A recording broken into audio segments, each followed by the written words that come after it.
UPSC એ advertise number 5 માં નવો syllabus લાવ્યા છે. યુપીએસસી ની સેમ પેટર્ન જ લઈ આવ્યા છે. જીએસ 1 ની આપણે અગાઉ ચર્ચા કરી, આજે જીએસ 2.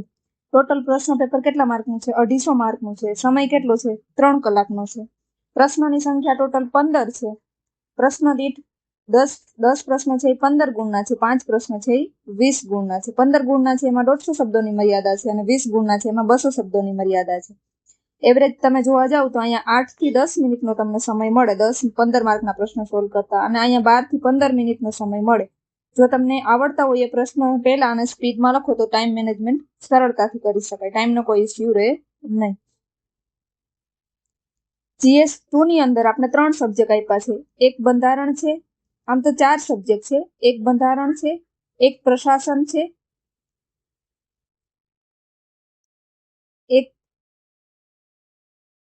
કરંટ અફેર છે અને ચોથો સબ્જેક્ટ જે તમારા માટે નવો છે, સામાજિક ન્યાય સબ્જેક્ટ છે. ગઈ જીપીએસસી માં પણ હતો. આમ 4 સબ્જેક્ટ ટોટલ આપ્યા છે, પણ આપણે 3 સબ્જેક્ટ કહી શકીએ.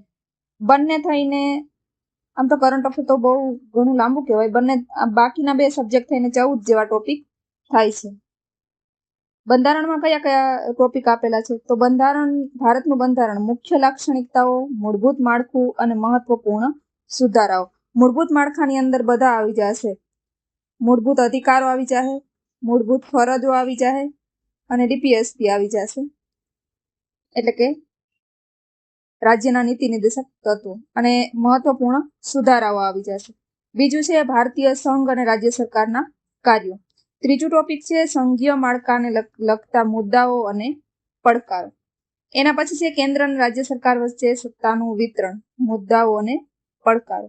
એક પંચાયતી રાજ વ્યવસ્થાનો પણ ટોપિક છે. બંધારણીય સંસ્થાઓ, એની સત્તાઓ, કાર્યો અને જવાબદારી, એ પણ એક ટોપિક છે. અને છેલ્લે છે ન્યાયપાલિકા. ન્યાયપાલિકાની અંદર એનું માળખું છે, એનું કાર્ય છે, ન્યાયિક સમીક્ષા છે, જનહિત યાચિકા અને સીમાચિહ્ન ચુકાદાઓ.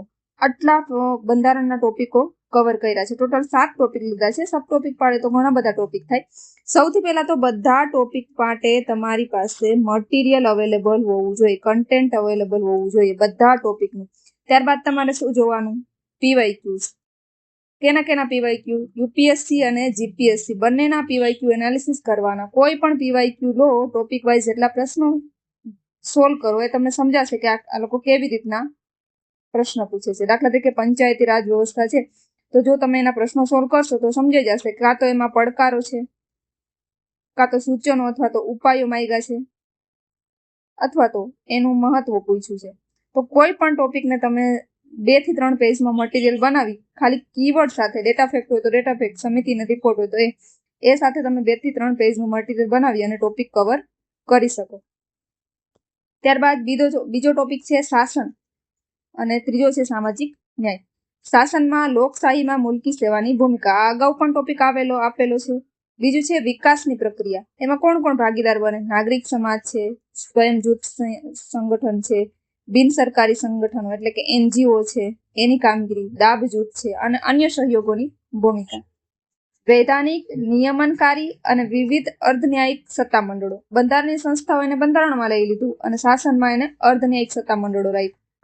બીજું શાસન અને ઈ શાસનમાં પડકારો, તકો, એનાથી પારદર્શિતા, જવાબદેહિતા અને સંવેદનશીલતા. એનામાં કયા કયા મુદ્દા છે?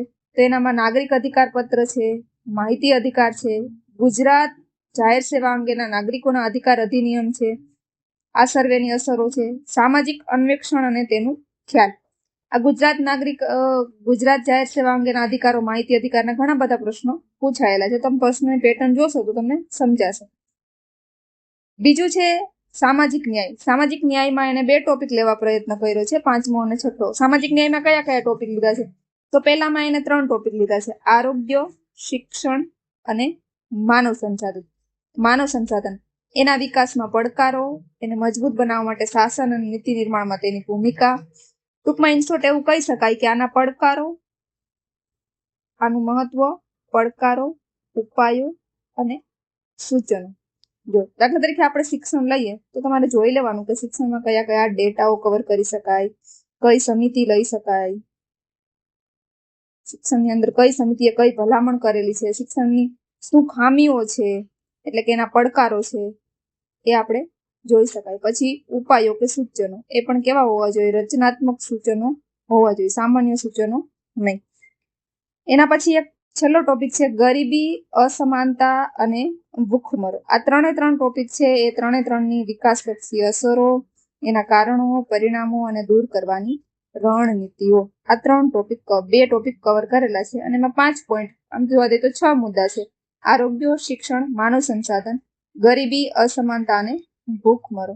આ બધા વિશે તમને યુપીએસસી ના બેઠા પીવાયક્યુ મળી જશે. જીપીએસસી માં તો હાલ જ આ 2 ટોપિક કવર કરવામાં આવ્યા છે, એટલે જે 4-5 એક્ઝામમાં જેટલા પ્રશ્નો આવે એ હશે.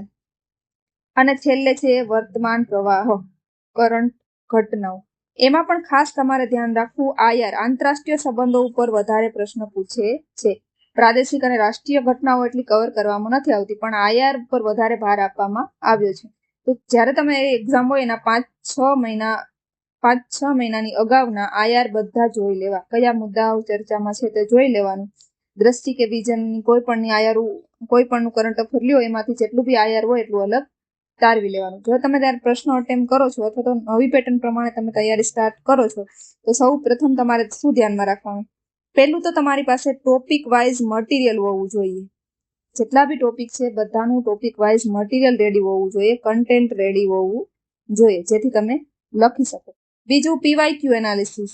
પીવાયક્યુ એનાલિસિસ માટે યુપીએસસી અને જીપીએસસી ના પીવાયક્યુ ના પ્રશ્નો ઉઠાવવાના અને એનું એનાલિસિસ કરવાનું કે કેવી રીતે એને પ્રશ્ન પૂછાશે. અને ત્રીજું છે answer writing, most important answer writing. Answer રાઇટિંગમાં તમારે શું જોવાનું? એક તો તમારી રાઇટિંગ સ્કિલ જોવાની. જો તમારા અક્ષર સામેવાળાને ઉકલશે જ નહીં તો ચેક કરવાનો કોઈ પ્રશ્ન રહેતો નથી. એટલે આન્સર રાઇટિંગ જોવાની. બીજું પ્રેઝન્ટેશન, તમારું લખાણ ચોખ્ખું, સુસ્પષ્ટ હોવું જોઈએ. અને ત્રીજું સમય મેનેજમેન્ટ, ટાઈમ મેનેજમેન્ટ. જો ટાઈમસર તમારો પ્રશ્ન લખાતો નથી, પેપર અધૂરું રહી જાય છે, તો તમે તમારા સામેવાળા કેન્ડિડેટ સ્પર્ધાત્મક કરતા તમે એક ડગલું પાછળ છો એમ સમજવાનું. એટલે આ માસ્ટર કી છે. જો તમને આ ત્રણેય ઉપર ફાવટ હોય તો તમે સરળતાથી પ્રશ્ન હેન્ડલ કરી શકો. યુપીએસસી ના પીવાયક્યુ સોલ્વ માટે ઓનલી આઈએસ ની પીડીએફ છે. એ લોકો રેડીમેડ બધા પીવાયક્યુ સોલ્વ કરેલી પીડીએફ મૂકે જ છે, તમને વેબસાઇટ ઉપર મળી જશે. તમે એનું એનાલિસિસ કરી શકો. અથવા તો તમે ચેટ જીપીટી કરી, જેમિની કરીને પણ સર્ચ કરી તમારા આન્સર બનાવી શકો. કોઈ પણ આન્સર લખો ત્યારે તેનું બ્રેન સ્ટ્રોમિંગ કરો. તો તમારે એક વસ્તુ યાદ રાખવાની બ્રેન સ્ટ્રોમિંગ કરતા વખતે, કે કોઈ પણ પ્રશ્નના તમને એટલીસ્ટ 17 થી 18 મુદ્દા યાદ કરી રાખવા જોઈએ, જેથી તમે ગમે તે બીજો કોઈ પણ એવો પ્રશ્ન પૂછાય તો પણ તમે લખી શકો. મેક્સિમમ તમને આટલા પોઈન્ટ તો બ્રેન સ્ટ્રોમિંગ કરવાના. જ્યારે તમે બ્રેન સ્ટ્રોમિંગ કરો છો ત્યારે આટલા પોઈન્ટ યાદ રાખવાના. લખવા ટાઈમે માંડ તમને 8 થી 10 પોઈન્ટ, ચોક્કસ 10 પોઈન્ટ યાદ આવશે. આ હતું GS2 નું analysis. Thank you for watching.